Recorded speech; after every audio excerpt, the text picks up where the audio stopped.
इसलिए हम कहेंगे कि आईआरएफ जो है अंग्रेजों के ज़माना से लड़ा है और अभी भी लड़ेगा। रहा बात ओपीएस का, जितने नौजवान भटक रहे हैं वो ओपीएस में जो 10% के लिए वो चिल्ला रहे हैं, 10% जो है यही ईसीआरक्यू, यही आईआरएफ लड़ करके देगा। चूँकि लड़ने का अनुभव एआरएफ ईसीआरक्यू के पास है, किसी यूनियन के पास नहीं है। हमारे जो है ईसीआरक्यू में जितने भी नेता हैं, जितने भी कोर लीडर हैं, अपने आप में शेर हैं, इसलिए सारे लोग शेर से जुड़ना पसंद करेगा और उस फौज में हमको नहीं जाना है जहां हमारी मौत हो। नमस्कार, मैं हूं आदम परवेज और आप देख रहे हैं आप तक देश की आवाज। देखिए, मैं आप तक जो न्यूज़ को मैं पहले धन्यवाद दूंगा। आजम जी, आज जो है हमारे ईसीआरक्यू ब्रांच 1 में आपका आगमन हुआ और न्यूज़ कवरेज का काम कर रहे हैं और पूरे आपकी टीम को जो है कैमरामैन को मैं धन्यवाद देना चाहूँगा ईसीआरक्यू की तरफ से।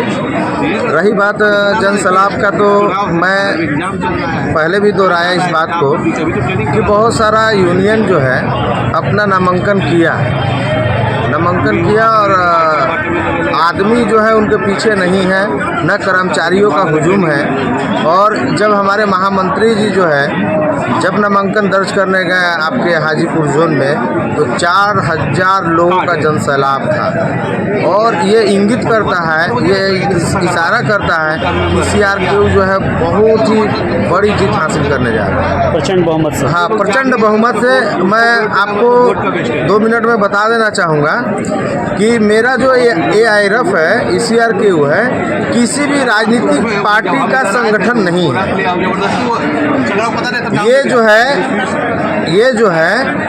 ये कर्मचारियों का संगठन है और 1924 से अब तक यानी 100 साल से इस कर्मचारियों का खून पसीना से इस यूनियन को खड़ा करके रखा गया है। ये कोई भी ऐसा नहीं है कि मेंस कांग्रेस है तो कांग्रेस फंडिंग कर रहा है, बीएमएस है तो बीएमएस जो है भाजपा फंडिंग कर रहा है, आरएसएस फंडिंग कर रहा है। यहाँ अगर फंडिंग की बात करें तो यहाँ खुद कर्मचारी अपना फंडिंग करता है और आज अपने यूनियन को 100 साल से एक स्तंभ के रूप में खड़ा रखा है। तो मैं यही कहूँगा, ये कोई भी राजनीति का, ये पार्टी का ये यूनियन नहीं है। ये यूनियन जो है कर्मचारियों का है और ये कर्मचारियों का यूनियन हमेशा कर्मचारियों के बीच में रहा है, उनके गिरवांश को सुना है, उनकी समस्याओं को सुना है, उनकी समस्याओं का निराकरण किया है। और ईसीआरक्यू आप जो देख रहे हैं, आप जहाँ भी नज़र उठाएं, जहाँ भी ईसीआरक्यू का मीटिंग हो रहा है, वहाँ पे लोगों का हुजूम टूट रहा है। इस बात का ये परिचायक है कि ईसीआरक्यू फिर से जो है ईसीआर में जो है फिर से अपने को जीत की तरफ बढ़ रहा है। और मैं यही कहूँगा कि आज जो है बीएमएस के बारे में मैं कहना चाहूँगा कि दूर दूर तक बीएमएस कहीं नहीं थे, दूर दूर तक कहीं बीएमएस नज़र नहीं आ रहे थे। और मैं वही कहूँगा कि इनका बाबा रामदेव वाला हाल होगा, जो आ करके बोले बाबा रामदेव जी कि हम 25 रुपया पेट्रोल दिलाएंगे, 35 रुपया पेट्रोल दिलाएंगे, आज वो मार्केट से गायब है। आज बीएमएस का बात करें, वो कहते हैं कि ओपीएस हम दिला के रहेंगे। अरे ओपीएस क्या दिलाइएगा? आप अपने पिताजी से पूछिए। ये सारे कर्मचारियों को गड्ढा में ढकेला कौन? बीजेपी ढकेला और कहते हैं कि इस गड्ढे से रस्सी मेरे पास है। ये कहाँ का ये चुनाव प्रचार है? ये सब छलावा है। कर्मचारी फिर से ठगे जाएंगे। बीएमएस कहीं भी नहीं है। लोग का फीडबैक है, हमारे लोग भी हैं। आज जो है ईसीआरक्यू इतना बड़ा विंग है, इतने लोग जुड़े हैं, इतना मेरा कोर वोटर है कि आज हर जगह से न्यूज़ मिल रहा है हम लोगों को कि हम लोग का वोट, अपना कैडर का वोट, और लोग भी नए लोग जुड़ रहे हैं, नौजुवक लोग भी जुड़ रहे हैं। और उनके जो छलावा है, इस बात को समझ रहे हैं कि बीजेपी ने ही हमें एनपीएस दिया है, बीजेपी ने हमें ढकेला है और कभी भी बीएमएस हमको ये नहीं दे सकता है। रहा बात मेंस कांग्रेस का, तो मेंस कांग्रेस का बात करें, जब अटल बिहारी वाजपेयी जी का सरकार था, उन्होंने परमाणु परीक्षण किया, कारगिल युद्ध किया, इतना मतलब कि प्रचंड में थे, पर एक उनसे गलती हुई, कर्मचारियों का हाय उनको खा गया और जो है एनपीएस 2004 में लाया और उनको हार का मुंह देखना पड़ा। 10 साल कर्मचारियों ने, सारे सेंट्रल कर्मचारियों ने मौका दिया कि फिर से जो है हम कांग्रेस को लाएं। मनमोहन सिंह ने एक बार भी ओपीएस पे अपना मुंह तक नहीं खोला। कर्मचारी फिर से चले गए। तो हम किस मुंह से कहें?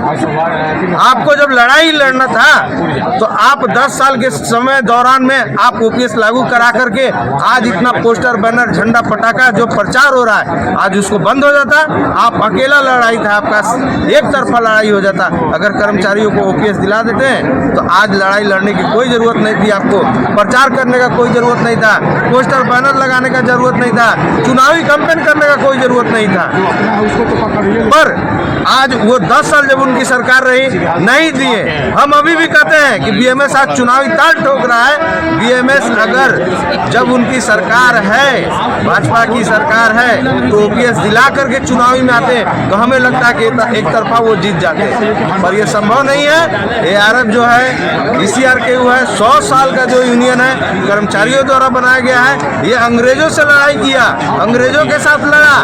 उस समय जब हमारा देश आजाद नहीं हुआ था तो यूरोपियन को अलग वेतन होता था, एंग्लो इंडियन को अलग होता था, भारतीय श्रमिक को अलग वेतन दिया जाता था। उस समय हमारा ये एआरएफ लड़ाई लड़ने का काम किया और लड़ करके जो है वेतन आयोग का गठन करवाया।